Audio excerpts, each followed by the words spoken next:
ಹಾಲು ಜೇನು ಒಂದಾದ ಹಾಗೆ ನನ್ನ ನಿನ್ನ ಜೀವನ.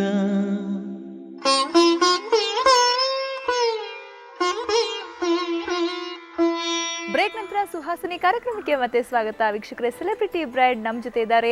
ಆರ್ ಅಶೋಕ್ ಅವರ ಧರ್ಮ ಪತ್ನಿ ಪ್ರಮೀಳಾ ಅವರು. ಬನ್ನಿ ಅವ್ರ ಜೊತೆ ಮಾತನ್ನ ಮುಂದುವರಿಸೋಣ. ಸೊ ಮೇಡಮ್, ನೀವು ಅಂದರೆ ಮನೇಲಿ ಈಗ ಗಂಡನಿಗೆ ಅಂತಂದಾಗ ಸಪೋರ್ಟ್ ಮಾಡೋದು ಅಂದಾಗ ಬರೀ ಊಟ ತಿಂಡಿ ವಿಷಯದಲ್ಲಿ ಅಷ್ಟೇ ಅಲ್ಲ, ಬೇರೆ ವಿಷಯಗಳಲ್ಲೂ ಕೂಡ ನಾವು ಅವ್ರಿಗೆ ಅಷ್ಟೇ ಸಪೋರ್ಟ್ ಎಲ್ಲ ಬೇಕಾಗುತ್ತೆ. ಸೊ ನೀವು ಯಾವ ರೀತಿ ಅವರಿಗೆ ಪೊಲಿಟಿಕಲಿ ಇರ್ಬೋದು ಅಥವಾ ಅವರ ಟೋಟಲ್ ಒಂದು ಕೆಲಸಗಳಿಗೆ ಎಲ್ಲದಕ್ಕೂ ಜವಾಬ್ದಾರಿ ಒಂದು ಯಾವ ರೀತಿ ನೀವು ಒಂದು ನಿರ್ವಹಿಸ್ತೀರಾ ಅಂತ? ನಾನೇ ಜವಾಬ್ದಾರಿ ಎಂಟರಲ್ಲಿ ನಾನೇ ತಗೊಂಡಿದ್ದೀನಿ. ಏನಾದರೂ ಸಜೆಷನ್ಸ್ ಬೇಕು ಅಂದರೆ ಅವಾಗ ಅವ್ರನ್ನ ಕೇಳ್ತಾರಾ? ಪೊಲಿಟಿಕಲಿ ಏನಾದರೂ ಸಜೆಷನ್ಸ್ ಇರ್ಬೋದು ಅಥವಾ ಫ್ಯಾಮಿಲಿ ವೈಸ್. ಓಕೆ, ನನ್ನ ಆ್ಯಕ್ಚುಲಿ ನನಗೆ ಬಿಟ್ಬಿಟ್ಟಿದ್ದಾರೆ, ಇಲ್ಲ ನಾನೇ ನೋಡ್ಕೊಳ್ತೀನಿ. ನನಗೇನಾದರೂ ಹ್ಯಾಂಡಲ್ ಮಾಡದೇ ಇರೋಂಥ ಪರಿಸ್ಥಿತಿ ಬಂದಾಗ ಅವ್ರು will take care. But politically of course ಅವ್ರಿಗೇನು ಕೇಳೋದಿಲ್ಲ, ಪೀಸ್ ಆಫ್ ಮೈಂಡ್ ಅಷ್ಟೇ ಕೇಳೋದು ಎಲ್ಲ. I think any women for that matter, ಮನೇಲಿ ಪೀಸ್ ಆಫ್ ಮೈಂಡ್ ಇದ್ದರೆ ದೇ ಕ್ಯಾನ್, ಯಾವುದೇ ಗಂಡಸರು ಆಗಲಿ ಹೆಂಡತಿ ಆಗಿರ್ಬೋದು, they will reach the what ever. House wife, ಈಗ ಹೌಸ್ ವೈಫ್ ಇದ್ದವ್ರಿಗೆ ಸಾಮಾನ್ಯವಾಗಿ ಅವ್ರಿಗೇನು ಫ್ರೀಡಮ್ ಇರಲ್ಲ. ಗಂಡ ಬರ್ತಾರೆ ಹೋಗ್ತಾರೆ, ದುಡ್ಡು ಎಲ್ಲದಕ್ಕೂ ಗಂಡನ ಅವಲಂಬಿಸಬೇಕು. ಸೊ ಹೌಸ್ ವೈಫ್ ಅಂದಾಗ ನೀವು ಒಬ್ಬ ಬೆಸ್ಟ್ ಎಕ್ಸಾಂಪಲ್. ಎಷ್ಟು ಖುಷಿಯಾಗಿ ಫ್ರೀಡಮ್ ಇದೆ ನಿಮಗೆ, ಏನಂತೀರಾ ಇದ್ರ ಬಗ್ಗೆ? ಎಷ್ಟೇ ಅವರು ಇನ್ವಾಲ್ವ್ ಆಗಿರಲಿ, ಅವ್ರು ಕೊಡೋ ನಮ್ಮ time important. What quality times is very important. More ಎಲ್ಲ ಫ್ರೀಡಮು ಕೊಟ್ಟಿದ್ದಾರೆ ನಮ್ಗೆ. ಹೊರಗಡೆ ಹೋಗೋದಕ್ಕೆ ಕಂಟ್ರೋಲ್ ಮಾಡೋದಿಲ್ಲ, ಫೈನಾನ್ಷಿಯಲಿ ಕಂಟ್ರೋಲ್ ಮಾಡೋದಿಲ್ಲ. ಅಫ್ಕೋರ್ಸ್ ಈ ಎಕ್ಸ್ಪೆಕ್ಟ್ಸ್ ಸಿಸ್ಟಮ್ ಅಷ್ಟೇ, ಲೈಫಲ್ಲಿ ಸಿಸ್ಟಮ್ಯಾಟಿಕ್ ಆಗಿರಬೇಕು, ಪಂಕ್ಚುವಲ್ ಆಗಿ ಎಲ್ಲ ಅದರಲ್ಲೂ ಇದ್ರೆ ಅಷ್ಟೇ ಅವ್ರು ಕೇಳೋದು. ಮಕ್ಕಳನ್ನ ಸರಿಯಾಗಿ ನೋಡ್ಕೋಬೇಕು, ಬಂದವ್ರನ್ನ ಗಮನಿಸ್ಕೋಬೇಕು. ಪೊಲಿಟಿಕಲಿ ಅವ್ರಿಗೆ ಯಾವ ಎಷ್ಟೇ ಟೆನ್ಷನ್ ಇದ್ರು ನಾವು ಟೆನ್ಷನ್ ಕೊಡ್ದಿರೋ ನೋಡ್ಕೊಂಡ್ರೆ I think anybody can reach the heights. So ಏನು ಸಜೆಷನ್ಸ್ ಅಂತ ಏನಾದ್ರು ಕೇಳ್ತಾರಾ ನಿಮ್ಮ ಹತ್ರ? ಪೊಲಿಟಿಕಲಿ ಸಜೆಷನ್ಸ್ ಅಂತ ಕೇಳಲ್ಲ, ಸಮಸ್ಯೆಗಳಿದ್ದಾಗ ಹಿಂಗಿದೆ ಏನ್ ಮಾಡೋದು ನನಗೆ ಅನ್ಸುತ್ತೆ ಏನೋ ಪ್ರಾಬ್ಲಮ್ ಇದೆ ಅಂತ. ನಾನು ಏನಾದರೂ ಫೋರ್ಸ್ ಕೇಳಿದಾಗ ಹಿಂಗಿದೆ, ಈ ಥರ ಸಮಸ್ಯೆ ಇದೆ ಅಂತ ಹೇಳ್ಕೊಳ್ತಾರೆ ಅಷ್ಟೇ. ಬಟ್ ಸಜೆಷನ್ ಅಂತ ಕೇಳಲ್ಲ. ಐ ವಿಲ್ ಗಿವ್ ನನ್ನ ಸಜೆಷನ್ಸ್ ಏನಾದರೂ ಮಾಡ್ಬೋದು. ಅಫ್ಕೋರ್ಸ್ ಅದೇನಾದರೂ ಅವ್ರಿಗೆ ತಗೊಳ್ಳೋ ಅಂಥದ್ದಿದ್ರೆ ವಿಲ್ ಟೇಕ್ ಇಟ್. ಅಂದರೆ ಏನಾದರೂ ಈಗ ಅವ್ರ ಬಗ್ಗೆ ಸುದ್ದಿಗಳು ಬಂದಾಗ ಇರ್ಬೋದು ಮೀಡಿಯಾದಲ್ಲಿ, ಅಥವಾ ಅವರು ಒಂದು ಅಭಿಪ್ರಾಯ ಕೊಟ್ಟಾಗ ಮೀಡಿಯಾ ಎದುರುಗಡೆ ನೀವೇನಾದರೂ ಕಮೆಂಟ್ ಅಥವಾ ಕಾಂಪ್ಲಿಮೆಂಟ್ ಕೊಟ್ಟಿದ್ದೀಯಾ? ಕಾಂಪ್ಲಿಮೆಂಟ್ ಕೊಡ್ತೀವಿ, ಕಮೆಂಟ್ ಕೊಡೋಕೆ ಇಷ್ಟ ಆಗಲ್ಲ. ಯಾಕಂದರೆ ಯಾರು ಅವರ ಯಜಮಾನ್ರಿಗೆ ಅವರ definitely any husband wife for that matter, ಹಸ್ಬೆಂಡ್ಗೆ ಏನಾದರೂ ಸುಮ್ಮನೆ ಏನಾದರೂ ನೆಗೆಟಿವ್ ಕಮೆಂಟ್ಸ್ ಬಂದಾಗ they will not like it. ಯಾಕಂದರೆ ನಮ್ಗೆ ಗೊತ್ತಿರುತ್ತೆ ಅವ್ರು ಏನು ಅಂತ, ಅವರು ಹೇಗೆ ಫಸ್ಟಿಂದ ನಾವು ಅವ್ರು ನೋಡ್ಕೊಂಡು ಬಂದಿರ್ತೀವಿ.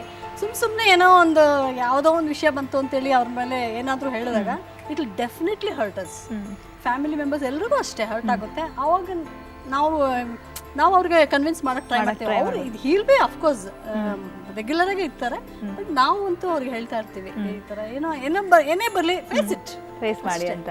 ವಿ ಆರ್ ಆಲ್ ಬಿಹೈಂಡ್, ಏನಕ್ಕೂ ತಲೆ ಕೆಡ್ಸ್ಕೊಬೇಡಿ, ನಾವು ಇದೀವಿ ಅಂತಾನೆ ಹೇಳ್ತೀವಿ. ಹೌಸ್ ವೈಫ್ ಇರ್ಬೋದು, ವರ್ಕಿಂಗ್ ವುಮೆನ್ ಇರ್ಬೋದು, ಪತ್ನಿ ಪಾತ್ರ ಅನ್ನೋದಿದೆಯಲ್ಲ ಎಷ್ಟು ಇಂಪಾರ್ಟೆಂಟ್, ಹೆಂಗೆ ಇರ್ಬೇಕಂತೀರಾ? The most important. ನಾವು ಏನು ಇಲ್ಲ, ಅದು ವೆರಿ ಸಿಂಪಲ್. ನಾವು ಕೂಲ್ ಆಗಿರಬೇಕು, ಅವ್ರಿಗೆ ಟೆನ್ಷನ್ ಕೊಡಬಾರ್ದು. ಅವ್ರು ಟೆನ್ಷನಲ್ಲಿ ಇದ್ದಾಗ ನಾವು ಸುಮ್ಮನೆ ಇರಬೇಕು. Then later on you try to solve the problem. ಅವಾಗೆಲ್ಲ ಸರಿ ಹೋಗುತ್ತೆ. ಮನೇಲಿ ಸುಮ್ಮನೆ ಕಿರಿಕಿರಿ ಮಾಡೋದು, ಸಣ್ಣ ವಿಷಯಗಳಿಗೆಲ್ಲ ಕಿರಿಕಿರಿ ಮಾಡೋದು ಎಲ್ಲ ಮಾಡಕ್ಕೆ ಹೋಗ್ಬಾರ್ದು. ಈಗ ಇತ್ತೀಚಿನ ಜನ್ರೇಷನ್ ನೋಡಿ, ಅಂದರೆ ಮದುವೆ ಆಗ್ಬಿಟ್ರೆ ನನ್ನ ಕರಿಯರ್ ಮುದ್ದು ಹೋಗ್ಬಿಡುತ್ತೆ ನಮಗೆ. ಅಂದರೆ ಮದುವೆ ಬೇಗ ಆಗಬಾರ್ದು, ಅಥವಾ ನಾನೊಂದು ಇದರಲ್ಲಿ ಕರಿಯರಲ್ಲಿ ನನಗೊಂದು ಸ್ಟ್ಯಾಂಡಪ್ ಅಥವಾ ನಾನೊಂದು ರೀಚ್ ಆದರೆ, ನನ್ನ ಗೋಲ್ ರೀಚ್ ಆದರೆ ಮಾತ್ರ ನಾನು ಮದುವೆ ಆಗ್ಬೋದು ಅನ್ನೋದಿರುತ್ತೆ. ಏನಂದ್ರೆ ಮದುವೆ ಆದಮೇಲೆ ಫ್ರೀಡಮ್ ಹೋಗ್ಬಿಡುತ್ತಾ ಹೆಣ್ಮಕ್ಳು? ನಾವು ತಗೊಳ್ಳೋ ರೀತಿಲಿದೆ ಅಷ್ಟೇ. ಅದು ಯಾವ ಫ್ರೀಡಮು ಮದುವೆ ಆದಮೇಲೂ ಇರುತ್ತೆ, ಮದುವೆ ಇಲ್ದಾಗ ಇರುತ್ತೆ. ನಾವು ಹೇಗೆ ಅದನ್ನು ನಿಭಾಯಿಸ್ಕೊಂಡು ಹೋಗ್ತೀವಿ ಅದ್ರ ಮೇಲೆ ಡಿಪೆಂಡ್. ಯಾರನ್ನು ಅಡಮೆಂಟಾಗಿ ಇರೋದಿಲ್ಲ. ನಾವು ಹೇಗೆ ನಡ್ಕೊಳ್ತೀವೋ ಅವರು ಅದೇ ವಯಸ್ಸು ನಡ್ಕೊಳ್ತಾರೆ. ನಾವು ಪ್ರೀತಿಯಿಂದ ನಡ್ಕೊಂಡ್ರೆ ಅವರು ನಮ್ಮ ಪ್ರೀತಿಯಿಂದ ನಡ್ಕೊಂಡು ನಮ್ಗೆ ಫ್ರೀಡಮ್ ಕೊಡ್ತಾರೆ. ನಾವು ಇದೇ ಥರ ಹೋಗ್ಬೇಕು ಅಂತ ನಾವು ಒಂದು ಲೈನ್ ಹಾಕಿದ್ರೆ ಅವಾಗ ಅಫ್ಕೋರ್ಸ್ ಡಿಫ್ರೆನ್ಸ್ ಆಫ್ ಒಪಿನಿಯನ್ ಬರುತ್ತೆ. ಅದಿರಬಾರ್ದು. ಫಾರ್ ಎನಿ ನಾನು ಈಗಿನ ಜನ್ರೇಷನ್ ಹೆಣ್ಮಕ್ಳಿಗೆ ಇವಾಗ ಟಿವಿಲಿ ನೋಡ್ತೀವಲ್ಲ, ಸೂಸೈಡು ಅದು, ಅವರೆಲ್ಲ ಎಷ್ಟು ಈಸಿಯಾಗಿ ಅದನ್ನ ಅಡಾಪ್ಟ್ ಮಾಡ್ಕೊಳ್ತಾ ಇದ್ದಾರೆ. ಅಂದರೆ ವೈ ಟೇಕ್, ನಾನೇ ಲೈಫಲ್ಲಿ ಏನೂ ಇಲ್ವಾ, ಲೆಟ್ ದೆಮ್ ಥಿಂಕ್. ಆ ಟೈಮಲ್ಲಿ ಸ್ವಲ್ಪ ಗ್ಯಾಪ್ ಕೊಟ್ಟು ಆಮೇಲೆ ಯೋಚನೆ ಮಾಡಲಿ. ಹೌದು, ಎಷ್ಟು ಒಳ್ಳೆ ಲೈಫ್ನ ಹಾಳು ಮಾಡ್ಕೋತಾರೆ ಒಂದು 2 ನಿಮಿಷದ ಒಂದು ಸಿಟ್ಟಲ್ಲಿ. ಅದೆಲ್ಲ ಆಗಬಾರ್ದು. ಈ ಲೈಫ್ ಅಂದ್ರೇನೆ adjustment, it's full of compromise ಅಷ್ಟೇ. ಈಗ ರಾಜ್ಯದ ಗೃಹ ಮಂತ್ರಿಗಳಾಗಿ ಕೆಲಸ ಮಾಡ್ತಾರೆ, ಸಾಕಷ್ಟು ದೊಡ್ಡ ಜವಾಬ್ದಾರಿ ಅದು. ನಿಮ್ಮ ಯಜಮಾನ್ರು ಈ ಒಂದು ಮಟ್ಟಕ್ಕೆ ಬಂದಿದ್ರಲ್ಲಿ ನಿಮ್ಮ ಪಾತ್ರ ಇರ್ಬೋದು, ಅಥವಾ ನಿಮ್ಗೆ ಏನು ಅನ್ಸುತ್ತೆ ವೈಯಕ್ತಿಕವಾಗಿ ನಿಮ್ಮ ಅಭಿಪ್ರಾಯ? ನನ್ನ ಹೆಮ್ಮೆ ವೈಯಕ್ತಿಕ ಅನ್ಸುತ್ತೆ, ತುಂಬಾ ಅಭಿಪ್ರಾಯ ಅಫ್ಕೋರ್ಸ್ ಹೆಮ್ಮೆ, ಅದಕ್ಕೆ ಎರಡು ಮಾತಿಲ್ಲ, ತುಂಬಾನೇ ಹೆಮ್ಮೆ. ಬಟ್ ಅದು ಅವರ ಒಂದು ಸ್ವಂತ effort, its own effort, it's very hard working ಮತ್ತೆ ಡೆಡಿಕೇಟೆಡ್. ತುಂಬಾನೇ ಯಾವುದಕ್ಕೆ ಒಂದು ಸಣ್ಣ ಕೆಲಸ ಕೊಟ್ಟರು ಇಂಪಾರ್ಟೆನ್ಸ್ ಕೊಡ್ತಾರೆ. ಯಾವುದೇ ಒಂದು ಡಿಪಾರ್ಟ್ಮೆಂಟ್, ಈಗ ಹೆಲ್ತ್ ತಗೊಂಡಿದ್ರು, ಎಷ್ಟೆಲ್ಲ ಚೇಂಜಸ್ ತಗೊಂಡ್ಬಂದ್ರು. ಈಗ ಟ್ರಾನ್ಸ್ಪೋರ್ಟಲ್ಲೂ I think you all can see the changes. ನಾವು ಹೊರಗಡೆ ಹೋದಾಗ ಪಬ್ಲಿಕ್ ಬಂದು ಕಮೆಂಟ್ ಮಾಡ್ತಾರೆ, ಈ ಒಳ್ಳೆ ಬಸ್ ಕೊಟ್ಟಿದ್ದೀರಿ ಅಶೋಕ್, ನಾವೆಲ್ಲ ಕೂಲಾಗಿ ಹೋಗ್ತೀವಿ, ಎಲ್ಲ ಆರಾಮಾಗಿ ಹೋಗ್ತೀವಿ, ಮತ್ತೆ ವೇಟಿಂಗ್ ಇಲ್ಲ ಅದೆಲ್ಲ ಅಂದಾಗ ನಮ್ಗೆ ಎಷ್ಟು ಹೆಮ್ಮೆ ಅನ್ಸುತ್ತೆ ಗೊತ್ತಾ. ಖುಷಿ ಜನಕ್ಕೇನೋ ಒಂದು ಒಳ್ಳೇದಾಗಿದೆ ನಮ್ಮ ಕಡೆಯಿಂದ, ಇವ್ರ ಕಡೆಯಿಂದ ಅಂದಾಗ ನಮಗೆ ಹೆಮ್ಮೆ ಅನ್ಸುತ್ತೆ.